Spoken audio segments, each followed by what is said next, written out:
Coucou à vous tous, nous sommes vraiment contents de vous retrouver. Aujourd'hui, on a souhaité vous raconter l'histoire et l'ascension fulgurante du roi de la pop, Michael Jackson. Il est reconnu comme l'artiste le plus titré de tous les temps.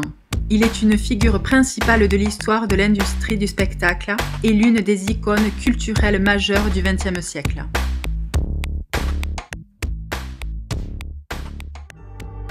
Michael Jackson est né le 29 août 1958 à Gary, dans l'Indiana.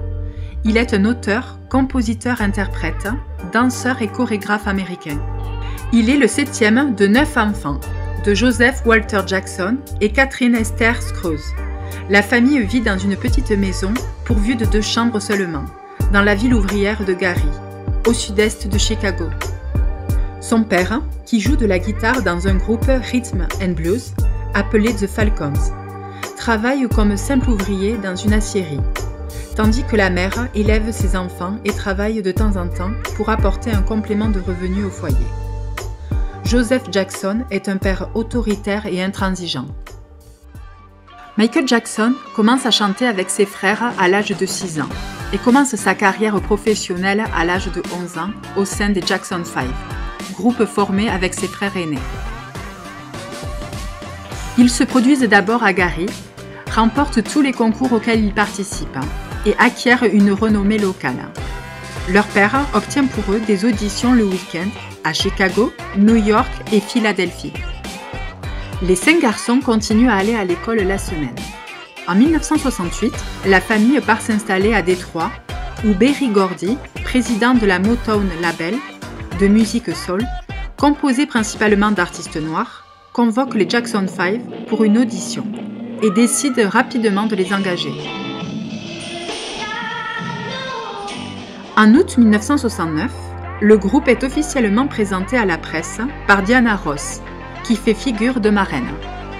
Le premier succès national des Jackson 5 est une chanson composée par Joseph Jackson, I Want You Back, qui figure sur leur premier album et devient numéro 1 au classement Billboard des singles pop en janvier 1970. Tout en restant membre du groupe jusqu'en 1984, Michael entame en 1971 une carrière solo. Son premier album solo, Got to Be There, paraît en janvier 1972 avec le label Motown, alors que Michael a à peine 13 ans. La même année, il acquiert avec Ben, son deuxième album, une plus grande maturité vocale, qui s'exprime notamment sur les nombreuses ballades que comprend cet album. Toujours en 1972, la chanson Ben devient son premier succès en solo et figure sur la bande originale du film homonyme, ce qui lui vaut un Golden Globe et une nomination aux Oscars. Le succès planétaire de Michael Jackson.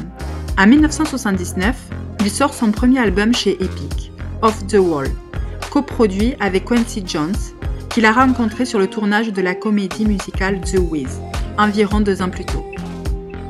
Certaines chansons ont été composées par Rod Temperton, Stevie Wonder et Paul McCartney. L'album est un succès. On estime qu'il s'est vendu à ce jour à plus de 20 millions d'exemplaires dans le monde.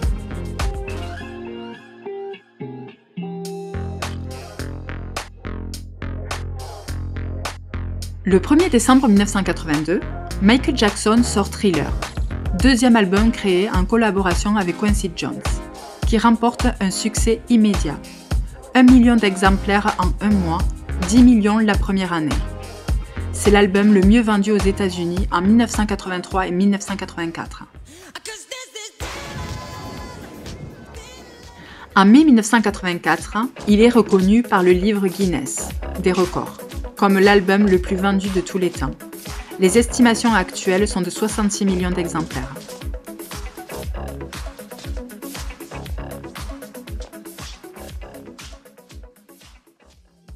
Avec Thriller, Michael remporte 8 récompenses aux American Music Awards et 8 aux Grammy Awards.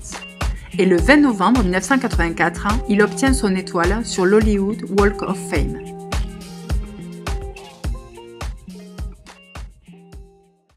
En 1983, le label Motown célébrait ses 25 ans. Une soirée avait été organisée et enregistrée. Elle est retransmise à la télévision. Des millions de spectateurs assistent aux prestations de nombreux artistes, dont Michael Jackson, âgé de 24 ans, qui interprète son morceau Billie Jean. Soudain, après quelques pas de danse endiablés, le chanteur réalise plusieurs pas glissés vers l'arrière. L'histoire retiendra ce mouvement sous le nom de Moonwalk et en fera le pas signature de Michael Jackson. Nouveau succès record. 1987, Michael Jackson publie l'album Bad et part pour la première fois en tournée mondiale sans ses frères. La tournée mondiale Bad se déroule ainsi du 12 septembre 1987 au 14 janvier 1989. Elle est la tournée la plus fréquentée et la plus rémunératrice de tous les temps, en ayant rapporté plus de 125 millions de dollars. Bad est une réussite pour Michael, bien qu'il n'atteigne pas les chiffres de vente de Thriller. Il contient néanmoins plus de chansons classées numéro 1.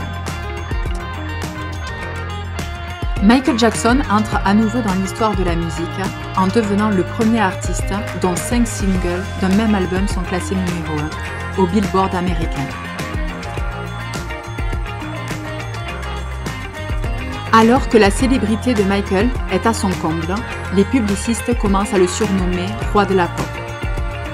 Le 20 mars 1991, Michael Jackson signe avec Sony un contrat d'un montant de 65 millions de dollars, d'une durée de 15 ans. L'album qui inaugure ce nouveau contrat, Dangerous, sort le 26 novembre 1991 et devient numéro 1 des classements en 3 jours. Il s'écoule à plus de 30 millions d'exemplaires, dont 8 millions aux États-Unis.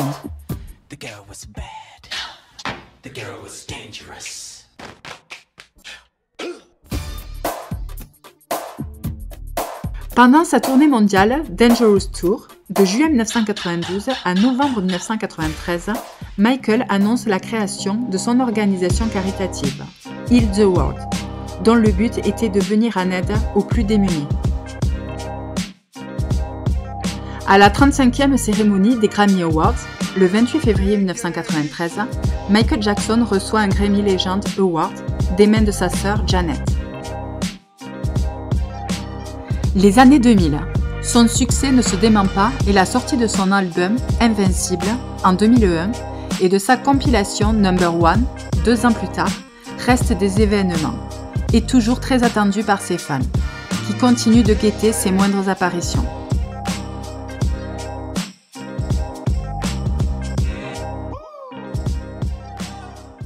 Classé parmi les 10 meilleures ventes dans de nombreux pays, en 2008 sort le coffret King of Pop, une compilation de 18 chansons à l'occasion du 50e anniversaire de Michael Jackson, qui reste un artiste d'exception. King of Pop includes all Michael Jackson's greatest songs on one CD. L'artiste, qui devait signer son retour sur scène pour une 50aine de dates londoniennes en juillet 2009, s'éteint un mois plus tôt, le jeudi 25 juin 2009, des suites d'un arrêt cardiaque. C'est Jermaine Jackson qui annonce officiellement la disparition de la star. Fans et personnalités à travers le monde sont évidemment bouleversés. Une page de l'histoire de la musique se tourne. Pour terminer, musicalement, son talent inégalé et son succès indiscuté ont permis que, pour la première fois, un artiste noir conquiert toute la nation sans distinction, blancs et noirs de tous âges et de tous milieux sociaux. On revoit en lui les génies qui l'ont précédé, de Brown à Hendrix, de Jackie Wilson à Marvin Gaye. Nous espérons que l'histoire du King of the Pop vous aura plu et intéressé. On vous dit à très bientôt pour de nouvelles aventures. N'hésitez pas à nous laisser vos commentaires. À très bientôt.